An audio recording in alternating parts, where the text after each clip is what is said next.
We are going to officially start this show in three, two, maybe. Hold on. Yeah, one. Here we go. Mind of a Geek is a production of Inked Geek Studios. Get this and other great shows at inkedgeekstudios.com. To help support Mind of a Geek and IG Studios, go to patreon.com/IG Studios. As little as $1 a month can help support this show and other great content. We thank you.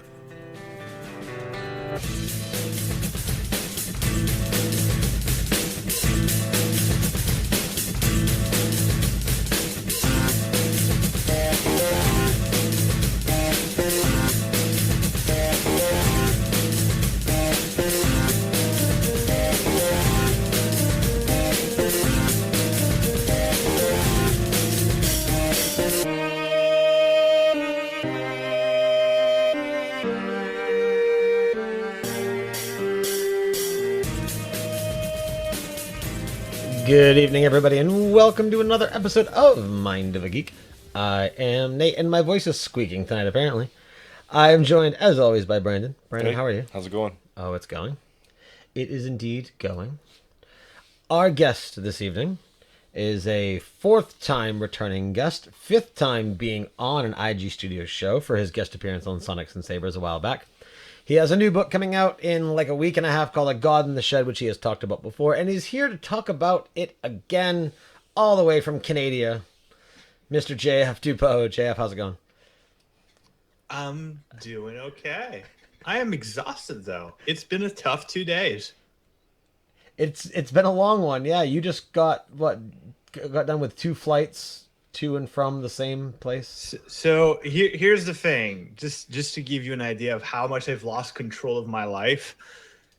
This is actually going to be the second worst trip I'm taking for the next few in the next month or so. So here's what happened. My publisher got the books in-house, and I have to go sign them for the backers because that's part of the perks of pre-ordering the book. So that means that on very short notice, I had to fly to San Francisco, but I still have work to do. Like, I still have a day job, so I can't miss too much time. So at 1:30 in the morning on Thursday, I got up and got ready and went to the airport, took a flight at 5:30 to San Francisco, signed some books, got given a lot to drink afterwards. And then at 11:30 that same evening, I was taking a flight from San Francisco back to Montreal. Don't fly drunk. It's not pleasant. Just don't do it. How long of a So flight yeah, is that? I was gone for a very short period of time, but I don't sleep well on planes or at all. So I've been up for a while. It's not good. Well, Maybe a terrible show. Sorry, guys. How long are these flights? It usually the transit tolls about 10 to 12 hours with layovers and all. No. So if you could sleep, plenty of time to sleep. Yeah, if I could sleep. is that just something where you have a hard time sleeping while flying?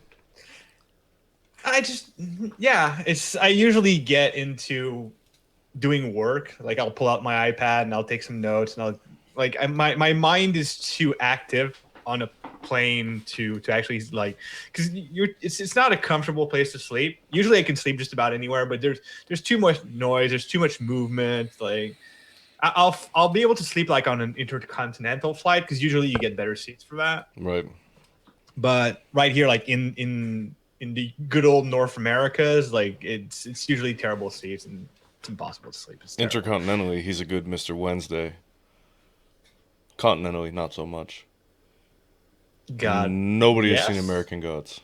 No. I haven't had time. Oh, no, it's so good. I don't have access to the service in which it is provided on. So worth watching. I mean, I haven't read the game in books, but it's a good show. Yeah. I've heard good things. I have the books on Audible. I just haven't got around to them yet.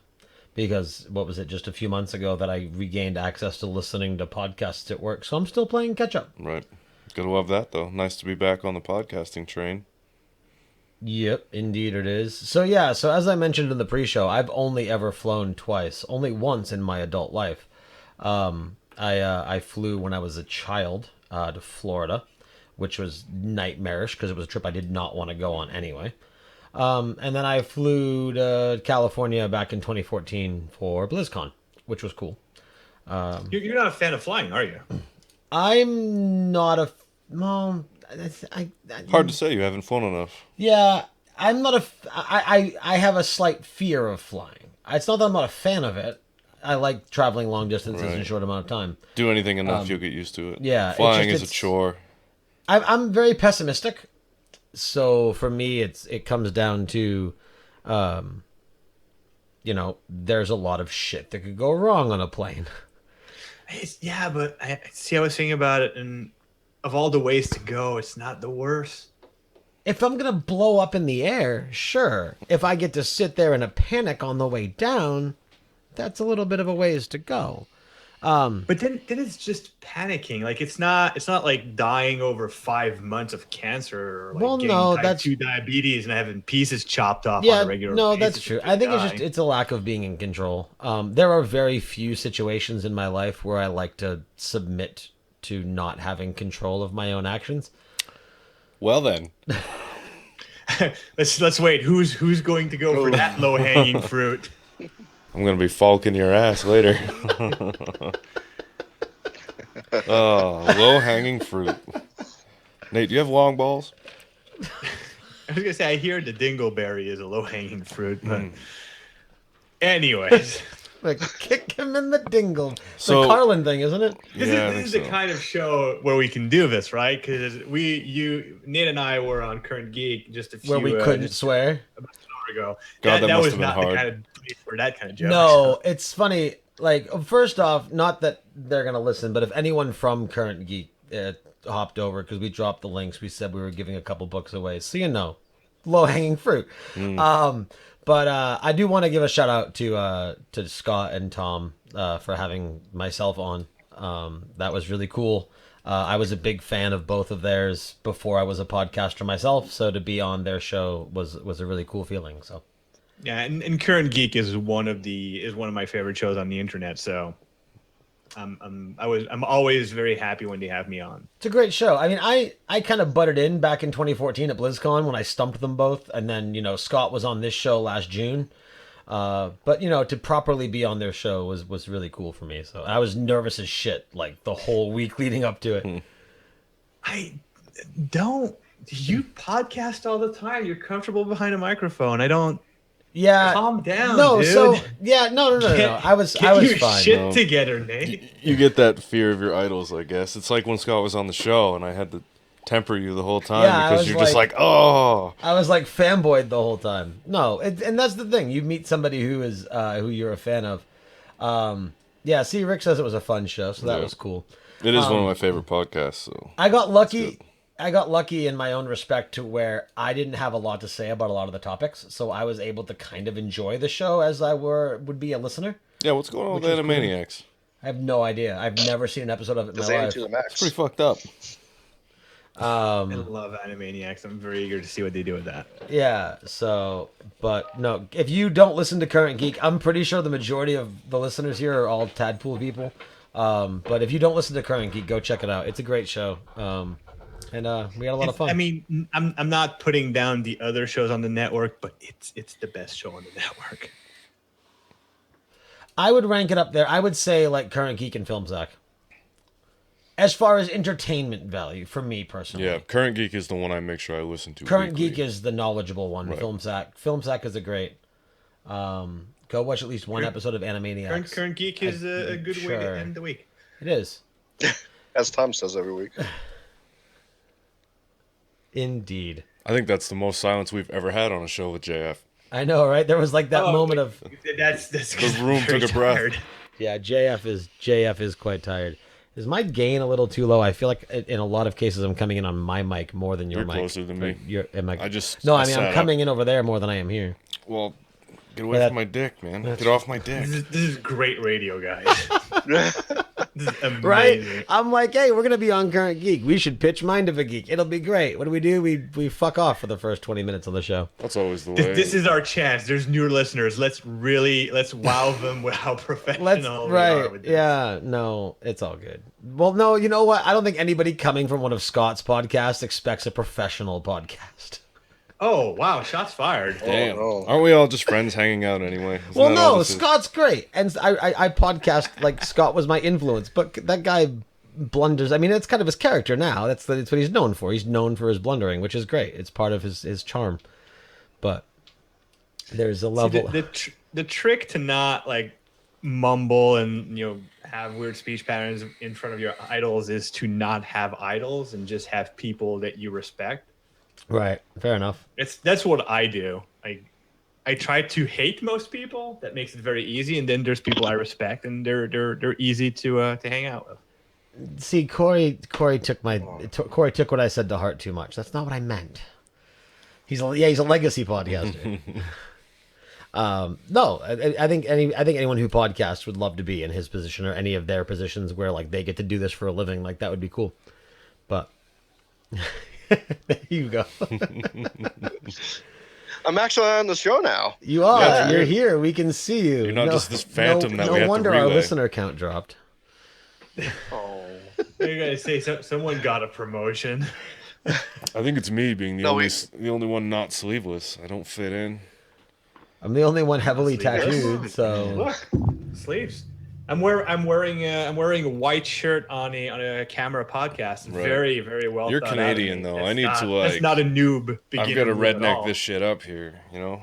I usually like when it gets ready for my Fridays, like I have very rarely do I wear the shirt recording that I've worn the whole day. Normally I will have a shirt picked out for shows that night. You don't want the stink to come through. I don't typically, the same thing that looks good for full body doesn't look good from a bust shot. I hadn't put that much thought into it. I'm very vain. I know you. Probably think But this show's anyway, about we him. are here for a reason that Yeah, we're here to just that- be passive Oh, wait, aggressive it's for not each just other. this? right. So as Nicolas Cage would say, What do you say we cut the chit chat? A-hole! see, I just wanted a reason to use the bumper. We are here to talk about your book. So your new book comes out. Remind me of the date, June 15th, and it is A God in the Shed, as you see right there. This beautiful cover. Look at it. It is a very sexy book. I like it, and I like what. Very nice. Did your microphone upset you? You seem to be hitting it a lot tonight. Actually, it's not my microphone. It's I have a desk clamp on the side. Oh, and is I that hit what it you with keep my, hitting? Oh, Yeah. the reverberation. Yeah, no, I agree with Rick in the chat. The cover is awesome. I thoroughly enjoy it. Like when it got like kind of unveiled to everybody, like in the tadpool and stuff. I do like it. So why don't you, for anyone that's not familiar, why don't you give us like a synopsis of your book, which I'm sure you've done a million times. In the last and I'm couple still weeks. not good at it. I'm still not very good at it. So I'm just gonna read from the actual French flap of the cover. So pro. The only thing I don't like about this cover is look. They put an image of me. It's a good photo done by a very good photographer, a friend of mine. She's awesome, but it's still me.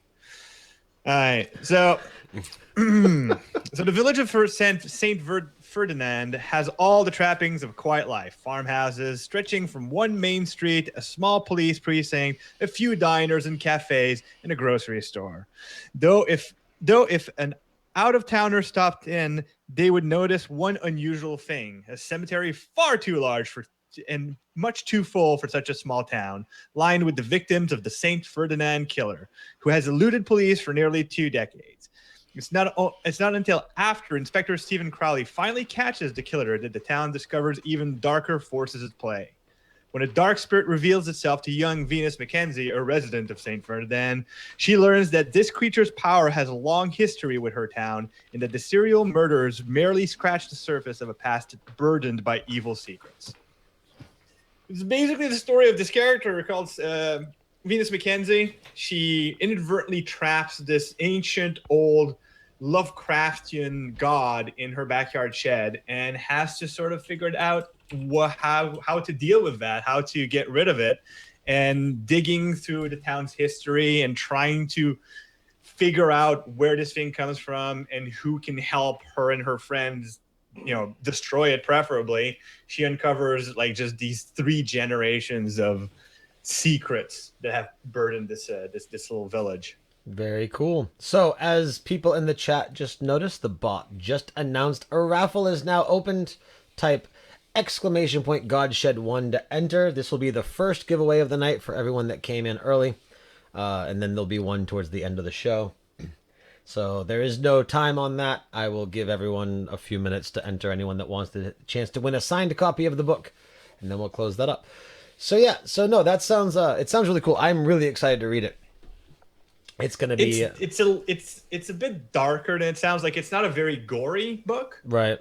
There's not a lot of what I would call on-screen violence. There's whatever gore there is usually the results of something terrible happening. But it's, even though some of the characters are sort of like teenagers, it's not a young adult novel. Even though I got a really good review from a young adult website, strangely enough, but it's not like don't expect any of your typical Hunger Games type of storylines and tropes. So you could equate it to like It or Stand By Me, where it's adult based but with kids. I would love it if it were compared to Stand By Me and It. These are actually some of the references I gave. So in the Hollywood pitch for the book when I was funding it's sort of a mix of these two movies.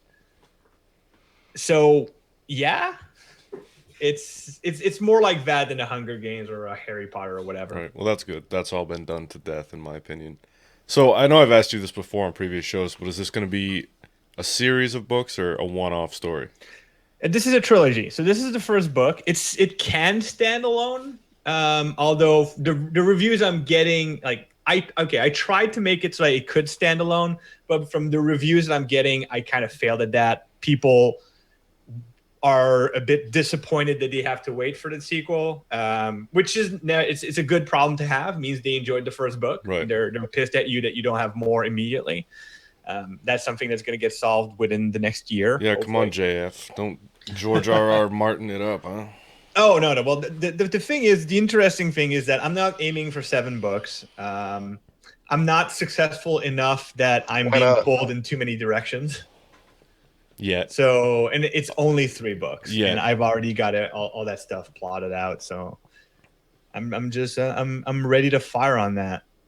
Very excited to work on it. Like I've just over the last week, I had one last problem with the plot of the book that I couldn't figure out, and I finally nailed what I wanted to do. It was just because the book has what I feel is a fairly strong beginning. Like it starts with this investigation.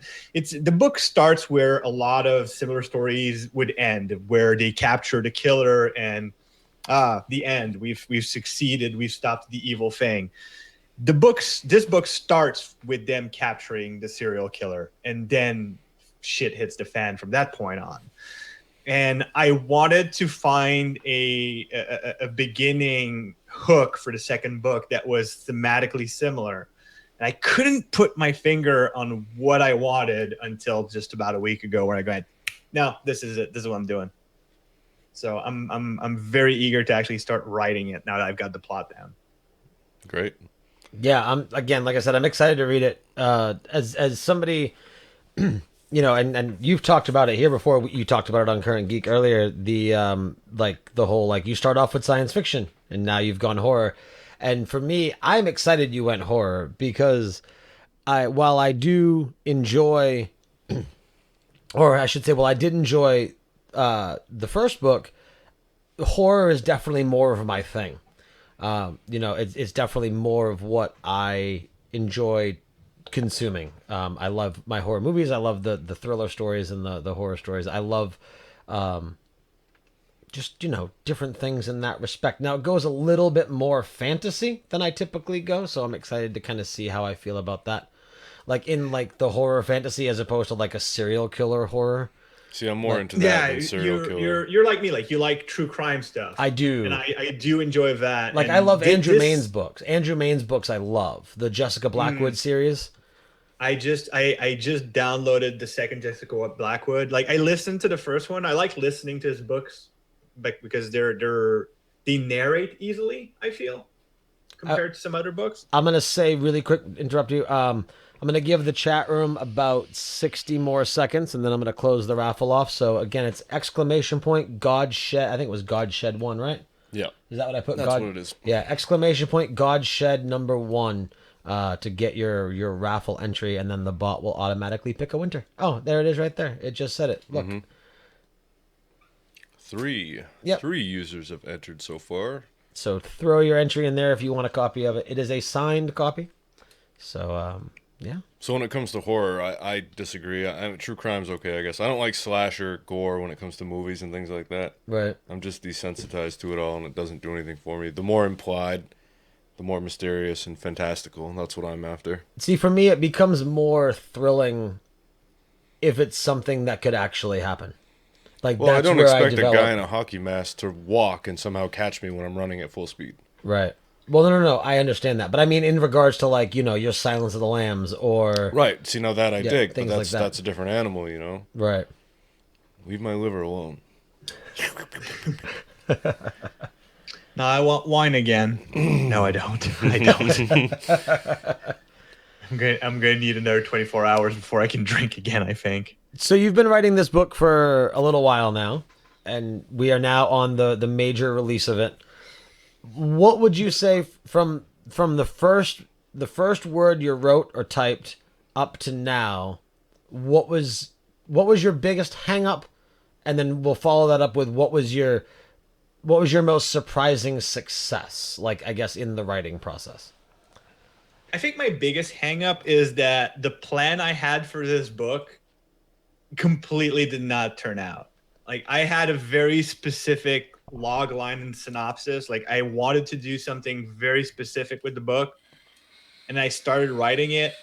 And as I went along, I deconstructed everything that I had planned and wound up with a completely different book, which is fine, but in a way kind of bizarre. There's one of the things that's been very difficult for me is clearly people seem to like the book. There's been some interest. We've sold the option for the book to people that are super excited about it. And I have no idea why. I know why I like the book. I like my characters. I feel close to them, and I very much enjoy the world that I've built. But I can't wrap my there's not an obvious answer. Like, let's say I look at The Sixth Sense. I know what people like about The Sixth Sense. It's got an amazing twist. I can deconstruct for an hour long why people like The Matrix. But I can't look at this book and say people like it because of these points. You don't think that's a good thing that you can't define it, though? I was going to say, I would think that would be a good thing, because like when you mentioned The Sixth Sense, and that's great. The Sixth Sense is like Daffy Duck in cartoons. But it's a great trick, but you can only do it once. Yeah, there's no repeat value. No, you need to find somewhere. There absolutely is. Once you know you go back. Well, okay, maybe there's back and you pick up the hints. It's beautiful. Maybe you can watch an M. Night movie 1-2 times. Yeah. M. Night Shyamalama Ding Dong. Shyamalama Ding Dong. That's right. Although that being said, I am really excited for the Unbreakable. All right, while we're doing that, really quick, let's give this a close. This is Rick Fu. Rick Fu, congratulations on the victory. Go ahead and send a message to Hugo, and he will get your information down, and then that will get relayed. Hey, producer man. Hey. So send Hugo a private message and give him your information, and then we will work on getting that out to you. And yeah, I mean, I'll have my copy to send out probably within the week. But whatever, they will get to you soon. So yeah, so congratulations again. We will do another giveaway at the end of the show. So stay tuned let me for explain 5 to you more why hours. it's a worry of mine that I don't seem to get my own book. Is that because I have sequels to write, if I don't have a complete understanding of what the ingredients for the secret sauce is, I won't be able to necessarily replicate the recipe well enough in the second and third book. And I'm worried because the first outline I did for the second book, like I checked the outline, I went, oh, this isn't horror anymore. This is urban fantasy. This is a completely different genre. Like I can't do that. So I had to sort of go back to the drawing board. Now I'm worried that I'm going to have difficulties delivering on the second and third book because of that. Right, but if you go into it with a plan, like you had said before, you started something and it became something else. So, for example, I had a campfire with my cousins last night. It was a great time. but it's not something you can go in purposely trying to recreate. So, yeah, you have an idea where you want the stories to go, but you don't necessarily know where the story is going to take you. But organically, you'll find your way, and it ends up working, and then it becomes a more creative venture, no? Yes and no. Like one of the things I had to do is that at a certain point, like you write the first book and you keep it very fluid, very flexible, and you give yourself a lot of room to breathe. But then you realize, okay, this is going to be a trilogy. I need to do this on 3 books. And to do this in 3 books, I need to sit down and be a grown up about it and just actually plot it out, because I can't do the second book and then go into a complete tangent and just be super indulgent about what's fun for me to write. I still need to have fun writing it, because if it's fun writing, there's a better chance that it's fun reading. But at the same time, I need to stick to a plan. So what I did when I sort of realized that this was going to be 3 books and I needed to be an adult, as I sat down and I plotted the general plot line of where I wanted this to end. Right. And I'm not saying veer from that. I'm just saying, the road you take to get there, up in the air. Oh yeah, there's always going to be like a lot of room and leeway, but at the same time, it's a juggling act, right? You want to have the freedom to create something cool, but you also want to be able to deliver on the promises made in the first book. Right. How continuously exciting that must be to know that you have that coming down the pipe. A lot of work, yes, but just the same. I honestly, there's a reason why I'm putting so much energy into this writing thing, is because I've never done anything with my life that is so exciting and as much fun as sitting down and just creating stories. Right. I mean, I don't know how much you're like me or not, but I'm generally a curmudgeon and kind of gruff. So you say you hate everybody, I hate everybody. So to go through life and not have a purpose and just feel generally blah all the time. I don't know if you feel that way. That's kind of how I feel. So to have found I have my moments. To have found something that gives you purpose. Oh, enough. The general populace, Not even like, here's the weird thing. Like I'm actually very optimistic in general. I like when I look at, like, these days I get very bummed out at how much people tend to shit all over everyone. Like everybody says, oh, everything's terrible, everything's going to hell. Whenever there's like a post in one of my writing groups where that's the key, though. Where do you think the world's going to be in 50 years? Like, if you stay off the internet, the world's not so bad. No, it's bullshit. Like, the world is better than it was 50 years ago, and 50 years ago was better than 100 years ago, so on and so forth. Like, yeah, you made it past 27 and you're still alive. Look at you. So yeah, I like to say that I hate people. I don't hate people. I hate myself interacting with people. I can understand that. I don't like how I do it. I'm not good at it. And yet here we are on a podcast. Yeah, here we are on a podcast. Yeah, it's no, that is interesting. I find that I talk a lot more. Or I should say, like, I don't know. I have more enjoyable conversation. In a podcast? Yeah, I do. Well, it's set up that way. Well, I mean, just in that, like, it's filled. This is what I think about modern conversation. Here, we're meant to have a conversation. We're not distracted. We're actually conversing. In real life, you've got your fucking phone in your hand. You're half paying attention. It's yep, yep. As I'm listening to you while filling my exactly. Thing. He's on his phone. Yeah, see. That's my point, though. In real life now, there's so many distractions you just can't. Whereas here, we're meant to talk. So right, it is. Or I'm meant to. It is the nature of the beast. A sort of an established hierarchy and an established purpose. Like, we know what we're going to talk about, so we don't need to fumble for subjects. Like, we know what the structure of the show is. Because we have a show plan in front of us. Mm-hmm. JF is the show plan. Yeah, we have no show plan. Well, not necessarily a plan, but I mean, there is a structure. I mean, Nate's the host, you're the co-host, I'm the guest, Hugo shuts up. That's how it works. Oh, poor Hugo. That's great. I do like that he's repping the Red Sox cap, though. Good stuff. Yeah, gotta represent. Of course. Gotta represent the Sox. But yeah, so no, as I had said, I'm excited to read the book. I'm excited to now. We have news of sorts in some way about the audiobook, or is that still like where's here's the thing, like the audiobook, the rights for the audiobook have been sold both for God in the Shed and the sequel for God in the Shed. Wow. So that's good.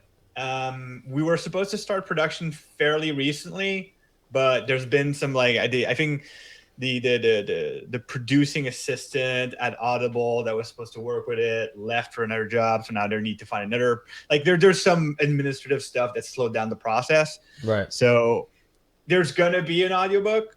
It's gonna be great, I hope. But it's not yet in production, so we're just getting there. Now, the last time that you were on the show was when the audiobook for The Life Engineered, it was either just being released or it had just been released.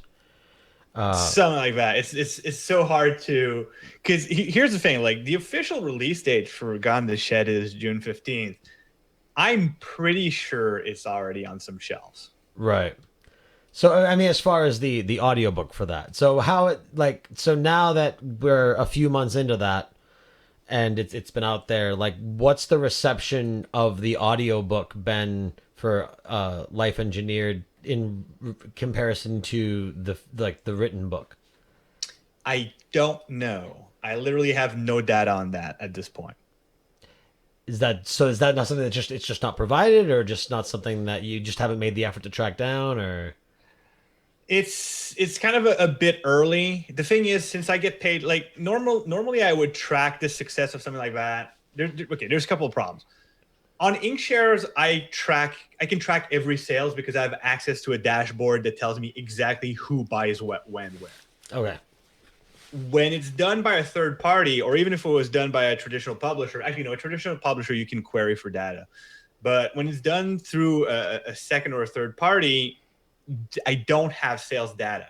And since they pay me in advance, until the advance has been paid off by sales, I don't even get royalty checks or anything. So I don't know how many units are moved. I see. So I can probably query them, but I haven't really bothered quite yet because I don't want to know how bad it is. Right. So you get a royalty check, which is X amount of dollars. That X amount of dollars covers so many sales. And then once that is met, it's royalty beyond that. So, yeah, exactly. So essentially, what they call an advance. So if you haven't gotten a royalty check yet, you just haven't met the quota for the advance yet. Exactly. Okay. Which is not abnormal. Oh, okay. I assume it takes a little while for most. Yeah, it's and since it wasn't a simultaneous release, it's right. not a very it's gonna take a while for it to get some steam. It's actually probably going to see more sales when the audiobook for God in the Shed comes out because people will go from one book to the other. Right. This is one of the things that's fun about publishing is that your first few books tend to not sell well. Like people who sell a lot of books on their first book win the lottery. It is super infrequent. People who build a career as writers usually start seeing actual profits on their third, fourth, or fifth book. But what's interesting is once you get that critical mass on your later books, that's when your first few books start making up their advances if you've been paid in advance. Right. Because your back catalog starts selling more because of your current success. So it's an interesting, convoluted, stupid business model. But it's how it works. Like you need to build the audience. Right. Well, no, I mean that kind of makes sense. I mean, I have no experience whatsoever, but it seems to be like that would be very similar to the way bands would release albums. Yeah, I was thinking Metallica, Kill 'Em All. Yeah. And then I guess even in authorship, that's par for the course. Look at Stephen King.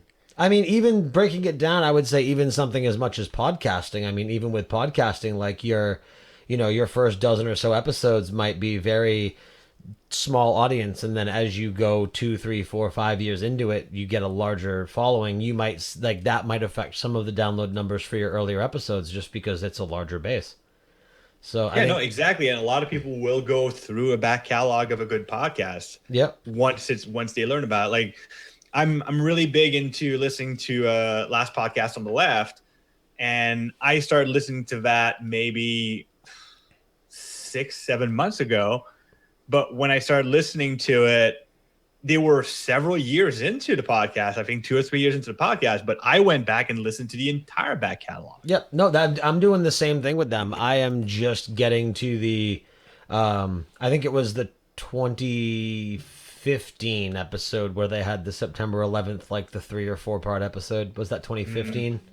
Yeah. So those are good. Yeah, no, I'm just listening to those. I'm on episode 2, which is the conspiracy one. But yeah, no, I'm just listening to that. No, and we mentioned Film Sack and Current Geek earlier. Film Sack, I did that too. I went back and through the whole catalog. The shows I don't do that with are like shows that are relevant to when they air, exactly like a Current Geek, right, or like a Daily Tech News show. Like, right. I'm not gonna go back and listen to the back catalog of Daily Tech News. Anything that's poppy like that. Yeah. Whereas anything that's interviewed, that's specific to the episode, right, I'm gonna go watch. Clown Baby, welcome to the chat. Hello. I like that our regular list has grown. That's awesome. Right.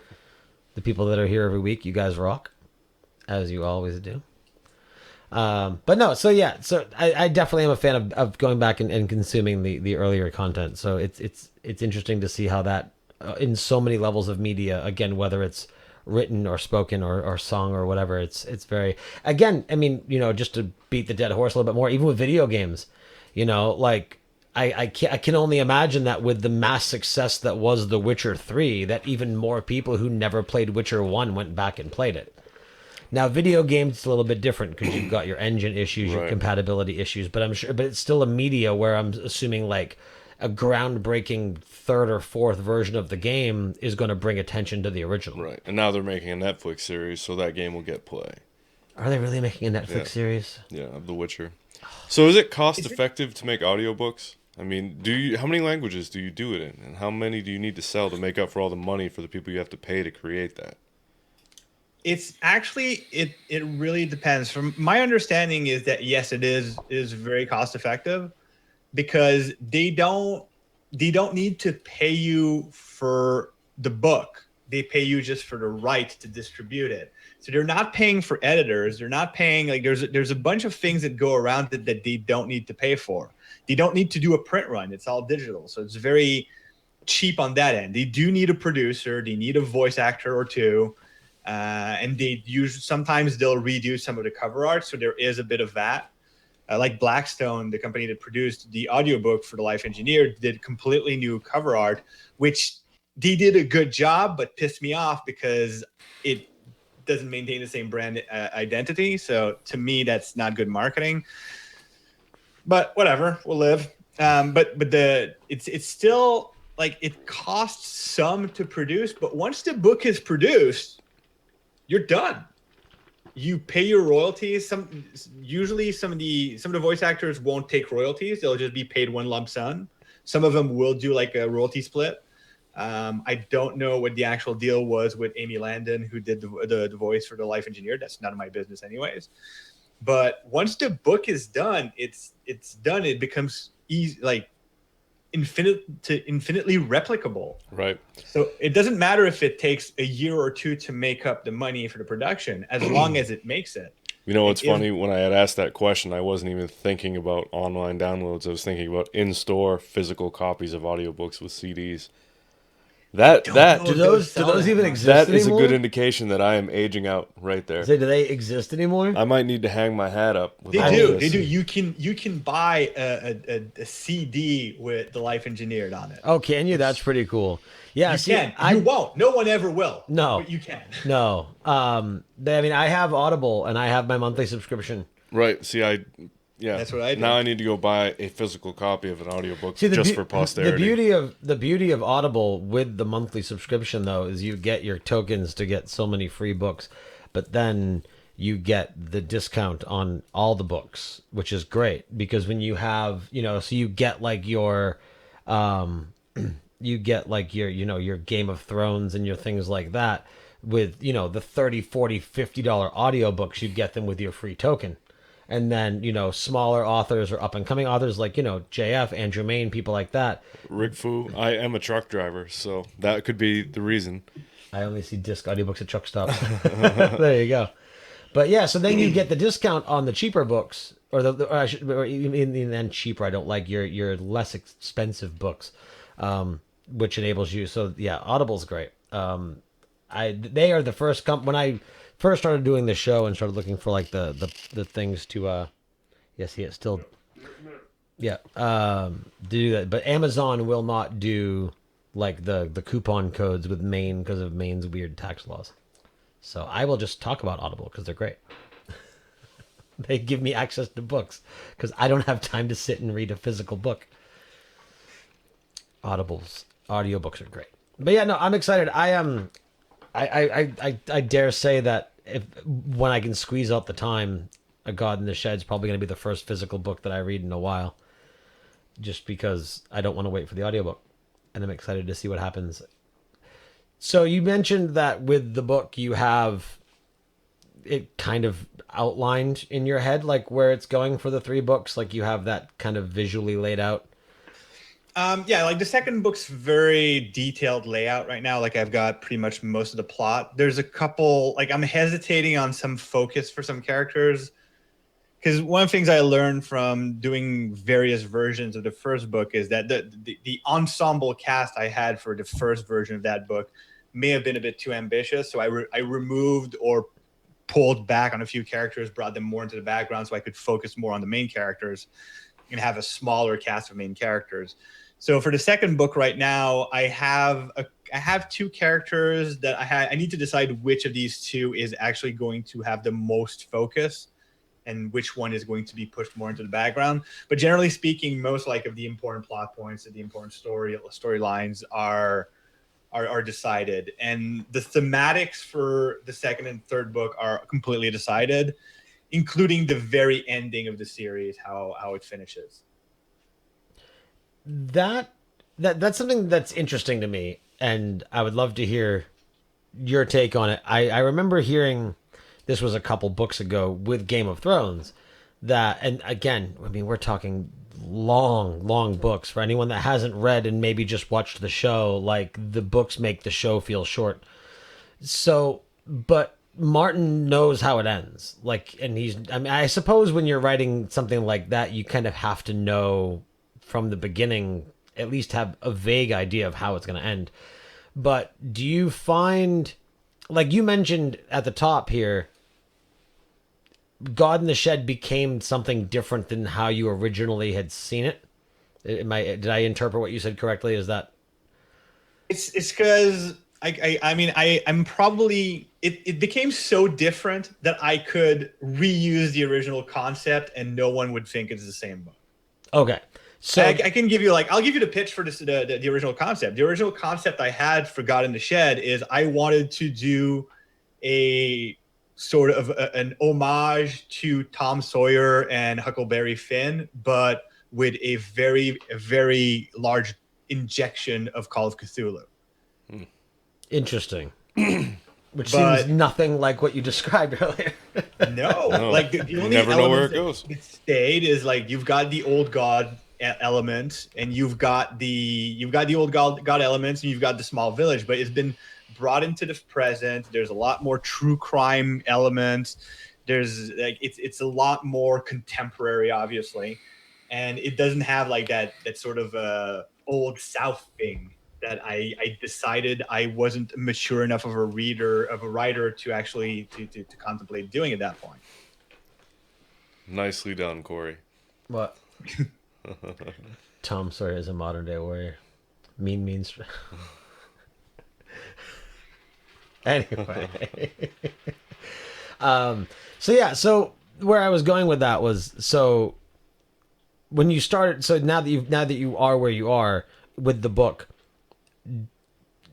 are you established enough with that first book now to where you're gonna kind of stay in some fashion to where you are, or do you see that it could completely jump the rails and becomes something completely different on the second book. Like I guess like you said, you know where it ends, you know where the series ends.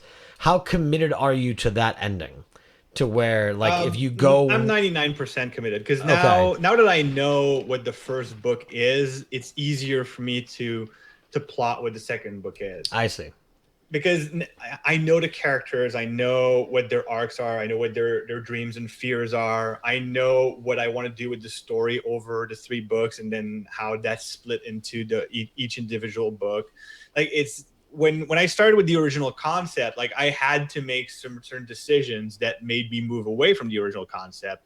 And one of these decisions was deciding I don't know enough about the American South at that time in history to do a good job making it convincing. Like, it felt like a good idea, but it might be a good idea for either another writer or a JF in the future.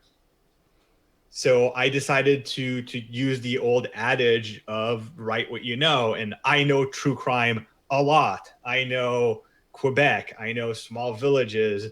I know I love like existential horror or old gods, that kind of thing. And I had a very good idea for a quote unquote magic system, or how reality works to allow supernatural evil into that world.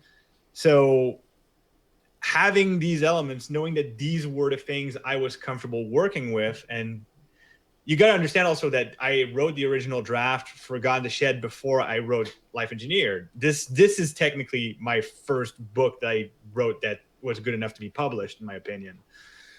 So I've evolved a lot as a writer since then. But back then, I wanted to make sure that I was playing with mostly tools I was familiar with. I see. Corey in the chat asks, and I will vocalize it for the podcast listeners. It says, "How much are you obligated as well? Does your publisher have expectations on the sequels based on what your original plan is, or can you change things as you go?" Actually, my publisher doesn't even know what the plot is so far. They know certain things, because here's what was kind of is kind of weird and fun and fascinating. So I've had the plans for the second and third book, their general idea and themes, since I finished the final draft, or even before, but since I finished one of the more recent draft of the first book. Because from that point on, things were kind of getting set in stone. Keep hitting my mic, sorry. So things were a bit more set in stone. So at that point, like, I know that the first book's not going to change sufficiently that I can't start planning the second and third book. So I started planning those books. And once I was also done with the first book, like, I had a good idea of what the mythology was. So last summer, when I went to LA and I went to Akiva Goldsman's office, that meeting was essentially a huge brainstorming session. And one of the questions that was asked, like, okay, so what's the rest of the story? Like, give us all the spoilers. Tell us, like, everything, all the secrets. We need to know them. So we discussed and we went back and forth, and I explained what I thought the secrets and the story should be. They gave me feedback on that, so I made some modifications, and very, very cool brainstorming session. But what my publisher, who was present at that meeting, knows is what these guys know, and it's a very large line. They know what the mythology is, but it's not like I gave them like a synopsis of the second book or the third book. They know what the themes are, they know what the mythology is, and what I plan on trying to do, but they've never asked to sign off on any of it. It says, like pitching a TV series, you just can't talk about season 1. No, if you're going to do it right, you need to. Now, the fun thing, though, is that if this book does become a TV series, like, the first book is not a season. The first book is going to be chopped off into several seasons. So great. You have a lot of leeway there. Yeah, and that also allows you to expand more. I mean, one, I'm sure it takes a little bit of pressure off you, but two, it also allows them to contain more of what's in the book in the shows. So many times when things get squeezed down, to like, one season per book, things just have to get left on the cutting floor. Luckily now you have Netflix and things like that, so you really have the opportunity to squeeze in all the detail you can. Right. Well, I'm just just assuming that Netflix is the distribution method, because that's where like things are at a standstill. Like there might never be there's a good chance that there will never be a TV show for A God in the Shed. If it happens, it's great. It probably won't.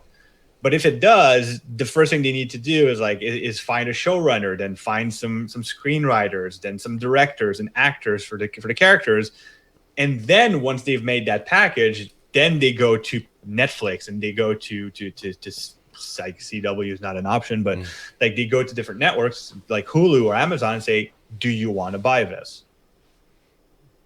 That makes sense. Right. So it's not until fairly late in the process that we know where this thing's going to actually live. Right. And then you make a pilot and hope that out of all the other pilots, it's the pilot that gets chosen. Yeah. Actually, I think that depends. It's not always like that now. Like some things never go to pilot; they just go directly to series. Really? Yeah, I mean, really it's cool. So directly to series or directly to development hell and nowhere. Right. I think so. You just present an idea, and then does it almost kind of become like a bidding war at that point? Like you have, especially again with your Netflixes and your Hulus and your Amazon Prime and things like that. Like, I mean, you just present a story and like whatever, and then they're like, okay, well, we want to do it. We'll produce it. Right. Things like that. Well, you have to go around and actually sell it to the networks, right? They're not actually going to bid on you. No. At this point, like my part of the deal is over. I get what I get. You as a generalization. I mean, not you personally, but no, me personally. Like there's I don't want to get into the numbers and nitty gritty because that's probably a bit too much inside baseball. But I sold the rights. What they do with the rights from this point on is no longer any of my business. Right. That's what I meant. So even if let's say they have a huge bidding war between Netflix and Hulu and like the numbers get crazy, it does not change my bottom line at all. Right. I make no extra money off of it. However, I do get a lot of visibility for my next book. Indeed. And then people go check out your back catalog. Right. We're back full circle again. Would you be interested in being a part of the writer's room if it was picked up for a series? Am I comfortable enough telling this story? I can tell this story. I've told it like privately to a few people. So here's the thing. So when we were having this brainstorming meeting at Weed Road with Akiva Goldsman and Greg Lassans and Alexandra Neal, which are people on his staff, we did all the brainstorming thing. And at some point, Akiva told this story that he basically explained that he is good friends with J.J. Abrams. And J.J. Abrams was the producer on a television series called Fringe, which is great. If you haven't seen it, it's a lot of fun, very interesting. Like the first season feels kind of monster of the week, but then as things go on, like they keep referring back to it, and it becomes very brilliant. So he tells us the story like Akiva is the guy who introduced J.J. Abrams to his wife. And so if you've seen J.J. Abrams' wife, you understand that he owes Akiva a favor. And Akiva tried to call that favor to saying, I want to write an episode of Fringe, because he was a fan of the series. And back then, Akiva was mostly a screenwriter. And J.J. Abrams said, absolutely, on one condition. You have to direct the episode you write. And Akiva says, oh, no, I'm not a director. I don't direct. He directs now, but back then he didn't direct. He was only a screenwriter. And J.J. Abrams says, no, you don't understand. If you want to write an episode, you can write an episode. But if you write an episode, you direct it. You don't direct it, no deal. And that's how Akiva Goldsman got his directorial debut on TV. So he tells a story, and then he turns to me and looks me in the eye and says, so if we do a series with your book, you have to write an episode. I said, but I'm not a screenwriter. He says, you didn't listen to my story, did you? So these are the conditions. It's like, I'm down with it. Fine, I'll do it. I'm cool.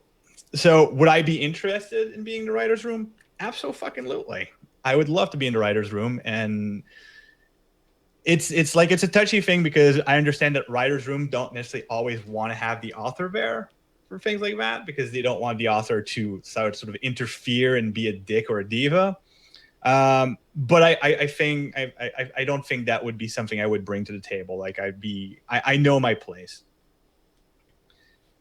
but it would be fun. It would be fun. I would love to do it. I hope the story wasn't just like, a bunch of hot air and bullshit. Because if it does go to series and there is a possibility of me actually getting to write an episode, I would absolutely adore to do that. Yeah, it sounds like it's cool, and it's. I mean, especially if you look at the parallels in his story with JJ to your story with him, it's like that opened the door for him to direct. Yeah, and this could open the door for you, like it could potentially open the door to like a whole new world of opportunity, which I'm sure you would definitely be down for. Yeah, well, it depends what. There's stuff I would never be interested in doing. Although I'm saying that, and I never had any interest in screenwriting, and now I'm taking screenwriting classes, so there's some of that. But I think the important takeaway for me was mostly, yes, it's cool for the opportunities it might offer, but most importantly, like it means I'm working with a guy that will that wants to see people succeed, right. That wants to see the people around him get those opportunities, and will when he can put them in front of him. So, and that's cool. I'd rather like I want to make money so I can write more, but I'm much more interested in working with and for cool people on the way there. Because one of the things, like, I haven't made any money off of these two books. Like I'm in the red right now for the accounting of it, but I've gotten to experience things that money can't buy. So I prefer that. Like this is the preferred outcome for me. It's very I'm trying to think of the word. I don't know, but that's cool. Yeah. Naive. You're looking for naive.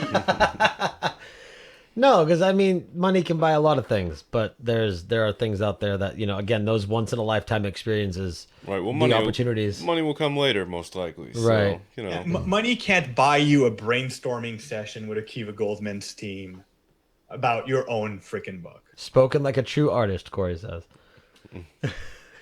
Think about how weird it is to sit down with freaking actual professionals, an Academy Award screenwriter, and brainstorm your own book.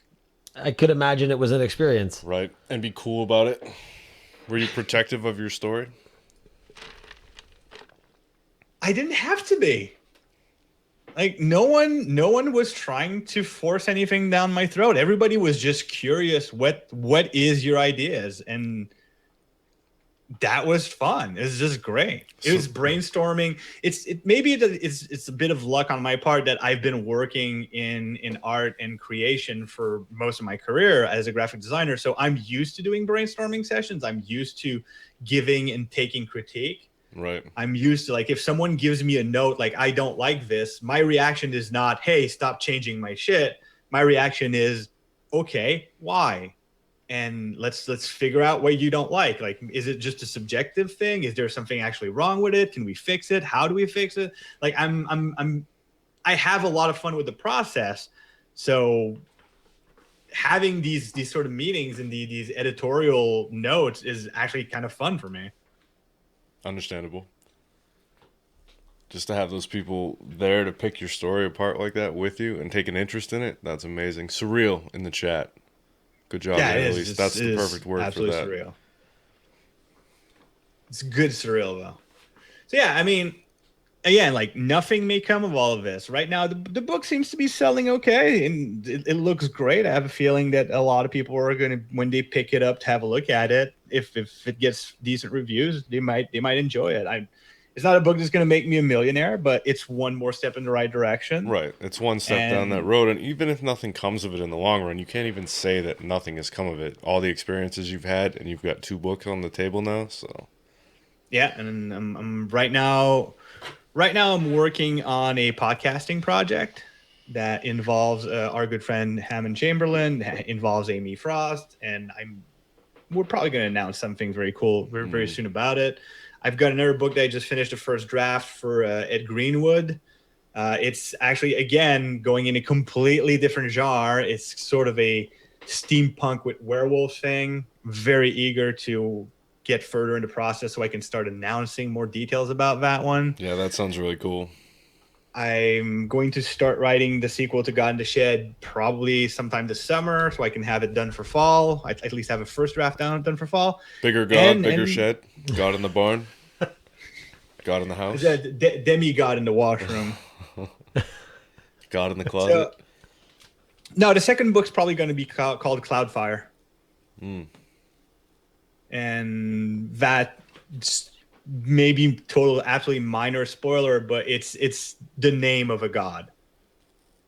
Interesting. I will go no further into that description, but the name is chosen carefully. Now I really can't wait to delve into that book. It is a primitive name for many gods that we know. Interesting. But more importantly, like one of the next book thing that I'm actually going to be announcing is, and I talked a bit about it on Current Geek earlier, is I'm probably going to be announcing the funding campaign for the sequel to God in the Shed on or around Nerdtacular. So, which is cool. That's exciting to me. I bet. Going back to sci-fi, started rereading some of the stuff I had done already for that sequel because I've got a draft finished for it. I just need to revise it. So I'm getting very, very nervous going back to a campaign. I hope it funds quickly so I don't have to stress out for months. Look at the bits coming in the chat. Hugo, as always, thank you. Rick Fu, thank you very much. Showered in bits. Show us your bits. I like it. I don't want to show my bits. That happened before the shows last week. The studio got put up to being an affiliate on Twitch, so now people can shower us in their bits. Buried in bits. Buried in bits. Alliteration with bits. Bits and tits. That's right. Why did I say that in public? Do you want to do it's raffle more of a number rhyme 2? than alliteration. It's a bit of a tit. A tit bit? It's a tit bit. It's a tit bit. Give him $1. Thank you. Annalisa, always there with the Patreon shout out. If you want to go a tit bit further, we'll take $1. Give him $1 and show him your bits. Technically, usually that's a give and take situation. Yeah. Usually we give the $1 to see the bits. That's right. Just do both for us, though. Are you going to do the second raffle? Yeah, we'll do the second one. We'll do the second one now. Might as well. Let's do the second one now. Let's do. Let's get it over with. All right. Cool. We'll put it up there for a little while.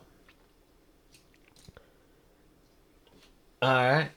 I like how the bot handles all that. It's so much better than the old, like, hey, think of a number. All right, everybody, pick a number. This way, it's just like the bot goes out.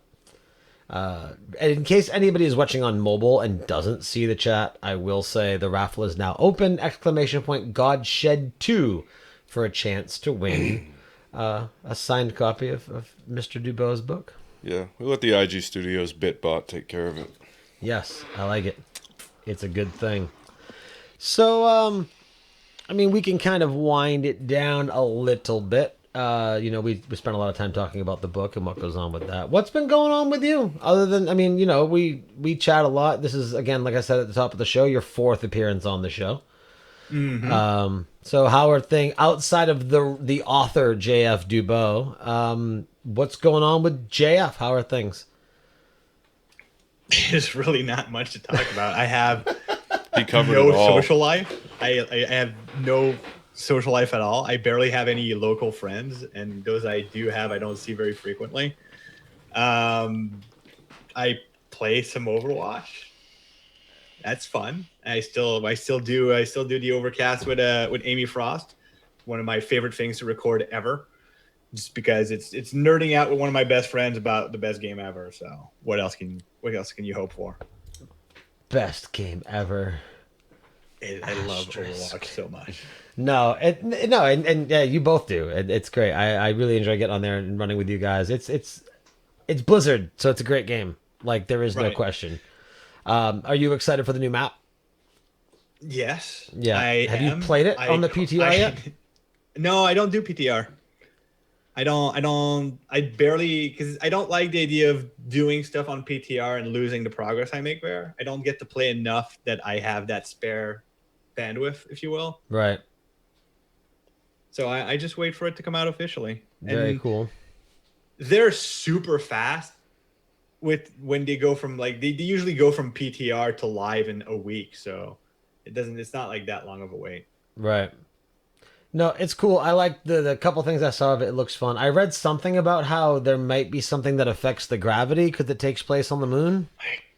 Really hope so. I know a lot of people don't want that because See- it kind of messes with dynamics, but See, it's on the moon. It has to. Yeah, see, I kind of I get it. Like, I get that side of it. I kind of hope it doesn't because it's one of the things I don't like about Halo. Like, I hate the lighter gravity. But whatever, we'll see. It's Blizzard. I think they'd do it right. And I think if it didn't work well, I don't think they'd do it. So if they do it, they do it to a point that it works. You're absolutely right. If it didn't work, Blizzard wouldn't do it. And also, one of the things that's different from Halo is that Halo is all people on the ground running the same speed and doing basically the same things. Meanwhile, Overwatch, a lot of different characters have different movement mechanics and different ways of interacting with the world around them. So the gravity is going to have this different effects. So I think that's gonna be cool. Are you puzzled by that? Yeah, what went on? I'm not to interrupt you, but what went on in the chat? Message deleted. He gave him a timeout. Right, but what was all the message Dude, deleted I don't stuff? know. I didn't catch any of that. Oh. I was trying to remember. Were the message actually don't worry about deleted? it. Or I've been talking to him on my private message. I hit a bad button and he's muted. Are you guys gonna Oh. talk 10 later? minutes. What's going on, man? It's okay. You muted him accidentally? What's that? You muted him accidentally? Yeah, I hit the button and I was like, oh, crap. So how long did you shut out for? 600 seconds? It was 600 seconds, so it's like 10 minutes. Jesus. So I'm like, crap. Poor I'm sorry, poor dude. clown baby. So you're also a fan of HOTS. Did you see the most recent HOTS announcement? Malthael? Yes. I'm so excited.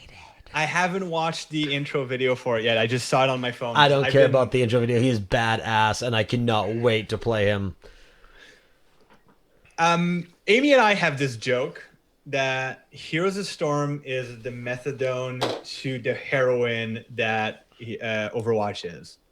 Like, I play Heroes of Storm because quite I the have analogy. not local, but I have some of my old guildies from way back when that are people that I play with frequently. And so they'll pull me into play. I probably would almost never play otherwise, except when I need to get a gaming fix and I can't do Overwatch, then I'll play Heroes of the Storm. Right. Yeah. See, Heroes is my go-to. I've loved it It's since a it fun launched. game. It is. It's a great game, especially now.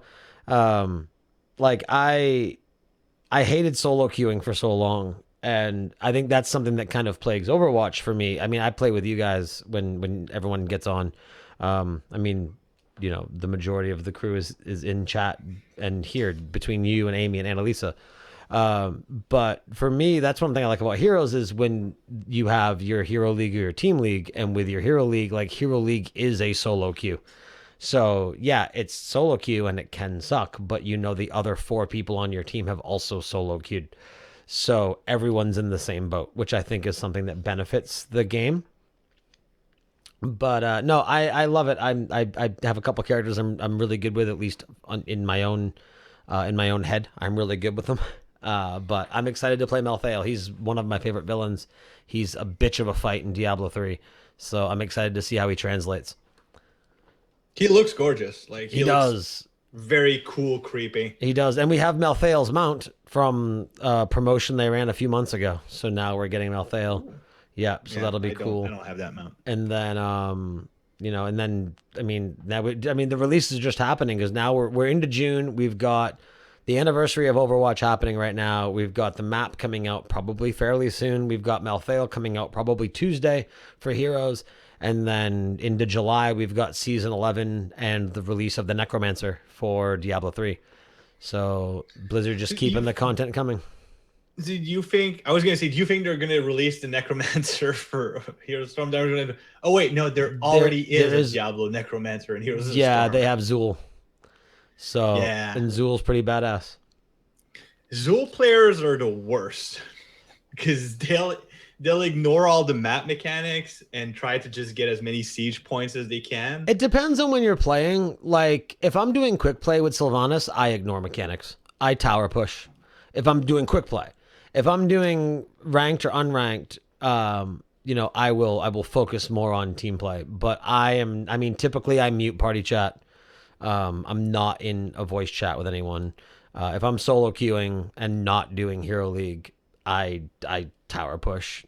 Yeah, I'll tower push with a few heroes. Like I'll tower push with Hammer because she's too slow to go help on map mechanics anyways, usually. Right.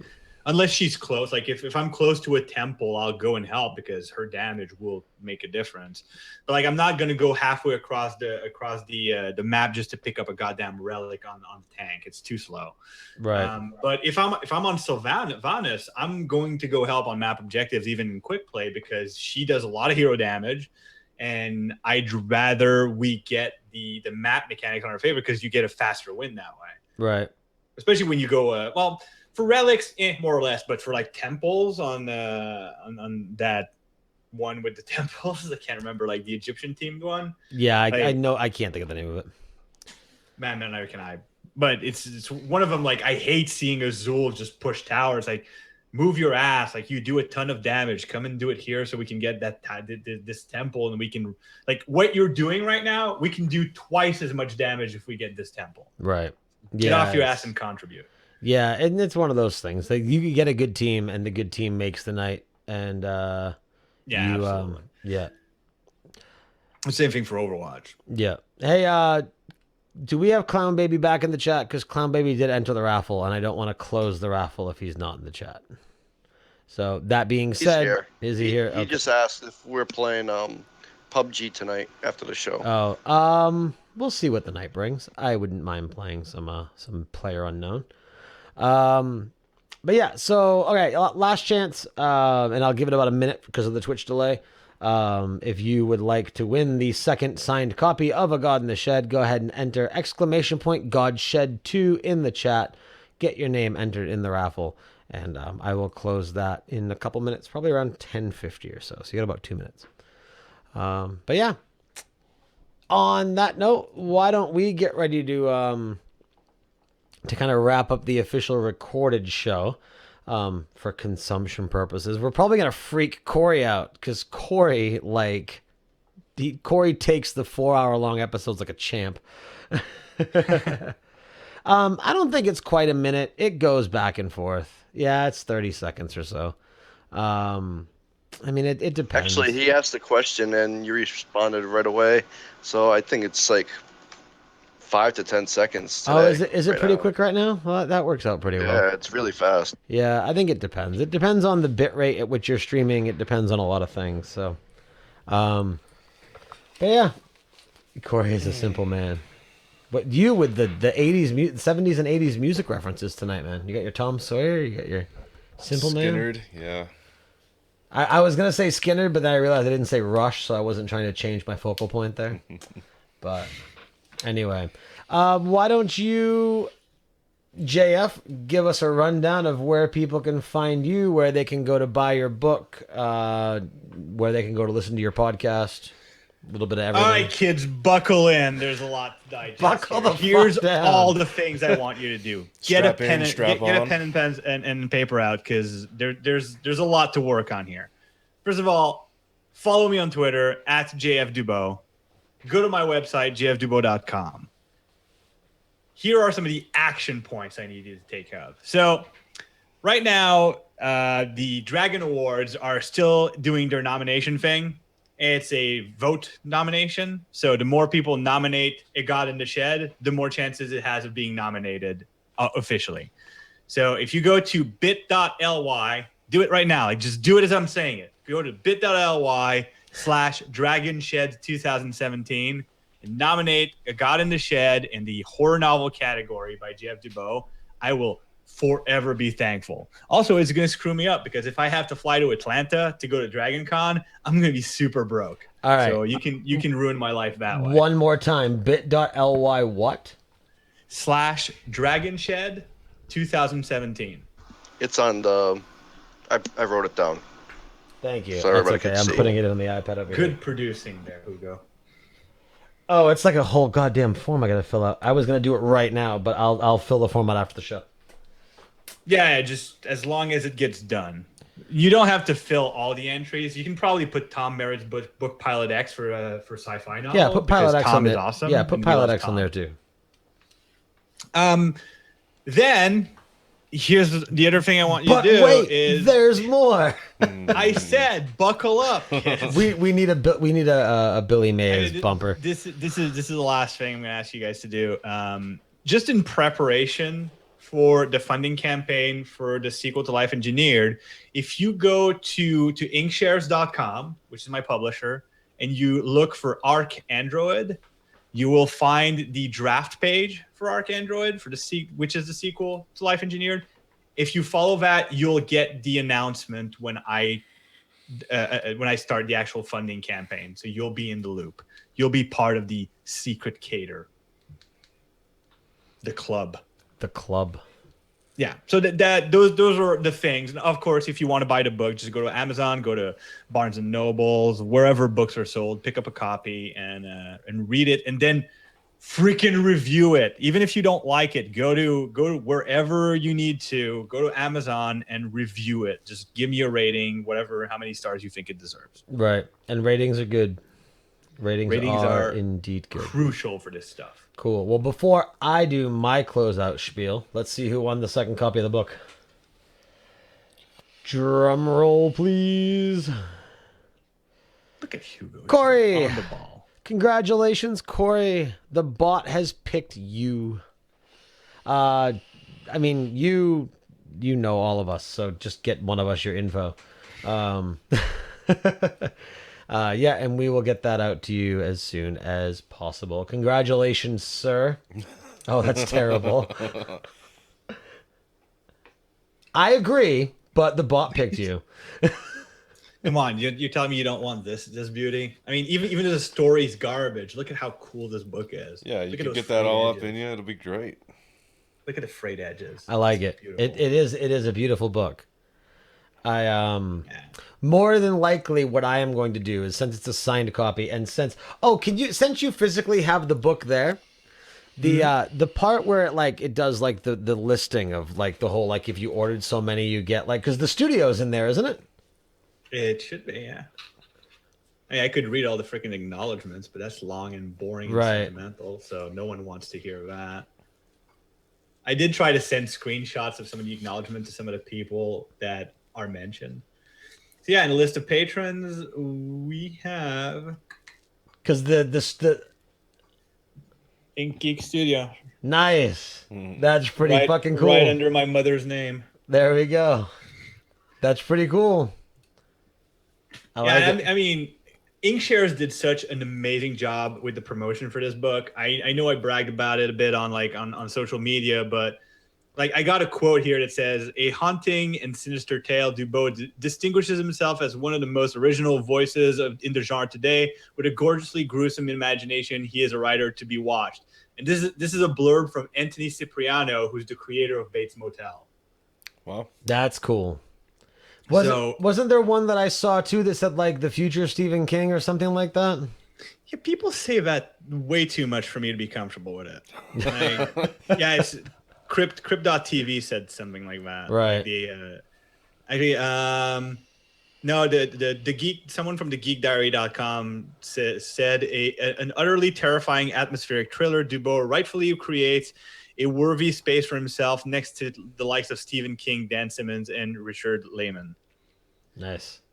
a bit laying it on thick, if you ask me. Right. Oh, the humility. Yeah. Come now. And I have a friend. Yeah, it sets expectations maybe a bit high. Yeah, and I have a friend of mine who is an established horror author who I work with at the Postal Service, and I told him about the book, and he's excited to read it and do a review on it as well. And destroy it. But Yeah, Amy's got a point. She says it's more Neil Gaiman than Stephen King. I think it kind of walks the line between, because Stephen King has some very Neil Gaiman-ish stories. I think it walks the line between those kind of stories and what Neil Gaiman would come up with, except, with lower quality. right. I'm happy with what I did. I'm not going to start saying, oh, yeah, Neil Gaiman. I'm like, I'm there. Right. These are people with decades of experience. So Right. So we'll have him on for the 15th time in a decade, and it'll be a different story. yeah, like in a decade, I'll just be talking about how awesome I am, and Right. just be a complete asshole about Nate, it. Brandon, Yeah. who the Forward fuck to are that. those guys? Right. Fuck Right. them. Yeah, that's why we have you on so much. So when you explode, we're like, we are prominent of the little people from before. Well, that's why I'm here so much, is because when you guys become as popular as like Sword and Scale or Last Podcast on the Left, I can totally piggyback onto your large So audience. we're both That's what it is. we're both Yeah. here for the same reason. Yeah, we're exploiting each other. Yeah, It's that's terrible. fine. That's fine. I live to be exploited. Yeah, we're gonna fillet each other to the top. It'll be great. Hugo, why don't we go over your art a little bit before we close out the show? There's a lot of stuff on there. Well, we've got a kind of an Android at the top with Mining Geek logo. We've got JF Air over there. He's flying in the back, kind of in the middle. He's on the we got wing. He's got a front bad view. pants mascot at the Okay. bottom. When I saw that like in black and white, I was like, the Hamburglar? Mayor McCheese? Oh, now that I see it in green. Okay, I get it. Wait, what is it? It's frog What the- pants. Oh, frog pants. It's a frog pants. Yeah. Oh, okay. I don't know. I did it quickly. I got like in the shed Hugo's book. rendition of the book. It makes me think Yeah. of Mr. Bucket. Do you remember that game? Oh, Mr. Bucket. No? Ball the pot in my mouth. It's the bucket. Put your balls in my mouth. I don't think you played with that game correctly. No, he did. I Nobody played else that game did. exactly how I wanted to play it. and I won every time. Took 4 or 5 minutes, but I won. Mayor McCheese. Ugh. Clown Baby says. It's great. What's, And then we got JF on there and I some like- links. I Well, like- one link. Look, that is very much. Yeah, I like it. He's spot on, dude. There's your picture for your next book. There you go. It kind of makes me Got think of JF if JF was a Planeteer. I was gonna We'll say make him a it's. sticker. I see it. When your powers combine, I am Captain. Planet No, Captain Falcon. Dubeau. I don't know. I Captain Falcon. thought you might have something witty to No. finish war. No, not tonight. I'm trying to not get political because there's no way Captain Planet would be American now. No, I was gonna say that looks like a very very Americanized version of you. Thank you. You think so? I'm thinking maybe Celestial JF. Oh jeez. Very. I don't know. Yeah, we're analyzing Hugo's art too much. Well, you took us that way. I did. All right. Anyway, JF, as always, thank you very much for coming on and hanging out with us for a bit, especially My pleasure. after what was a really large amount of hours with no sleep. Is the Red Bull treating you well? I'm at 40. I'm at about 46 and a half hours awake now. Wow. Corey says Americanized, so less healthy. Yeah. No, see, so he's JF Dubeau, but I've always said that my American name for him is John Frank Dubstep. So that's the American version of JF. I like it. No, nothing that bad. Thumbs up, whatever. It's a bad joke. I'm tired. Leave me alone. So yeah, again, JF, thank you very much.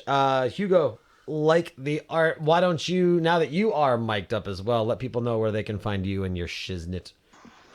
Find me on social media at Hugo, WHOOOGO. I've been streaming on Twitch at twitch.tv/Hugo. Follow me there, usually at 4 to 7 Central Time. So catch me on the stream, hit the follow on there, and notifications on. Clown Baby says you can also be found at his mom's house. Yeah, she's right next door.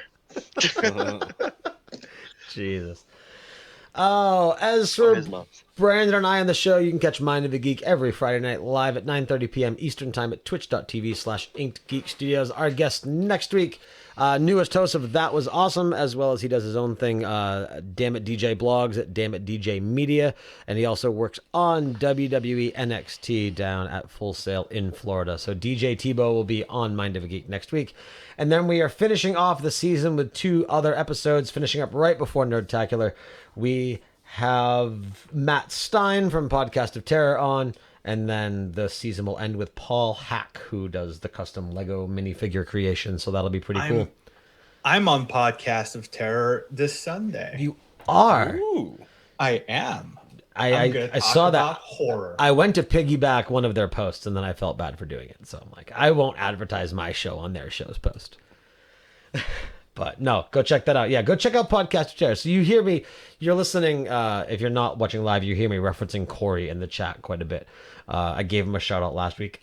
I'll give him a shout out again this week. Go check out Else Nerds. Go check out Podcast of Terror. We've been on there a couple times. Yeah, we're alums of that show. We've ruined it a time or two. We have. It's very dicky when we're on there. But yeah, go. Oh, thank you, Corey. I appreciate that. But yeah, go check that out. And then again, JF will be there too. So if you want more of JF, and why wouldn't you? We get a lot of him over here. Go check out Podcast of Terror. Loads of me. Go check out Podcast of Terror this Sunday. What time is it on live? You would probably know. Don't you watch it live? I try. Yeah, It's rare. later, It's right? rare now that I get to. 7, I believe. I could be wrong. That's fine. I think it's 7, but Corey will tell us. Cool. Anyway, while he's doing, I've already got 2 new followers for Arc Android, so there you go. Don't be left out, guys. Join Good in. shit. So if you want to support Mind of a Geek and Inked Geek Studios, you can go to patreon.com/IG Studios. As little as $1 a month helps this show and all the other shows at the network expand their horizons some more. So a big thank you to all of our current patrons. You guys rock, and it means more to us than you know. And as Annalisa says, give them $1. We appreciate it. It helps, and it means a lot to us. It really is. The chat room has picked up quite a bit the last month and a half, 2 months, and you guys are with us every Friday, and it's a lot of fun, and we very much appreciate it.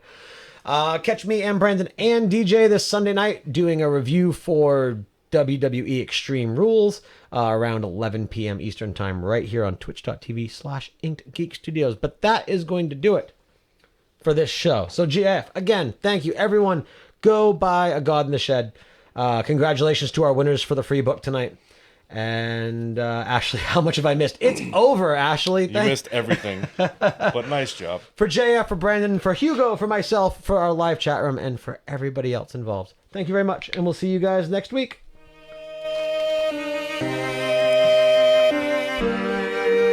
Bye-bye.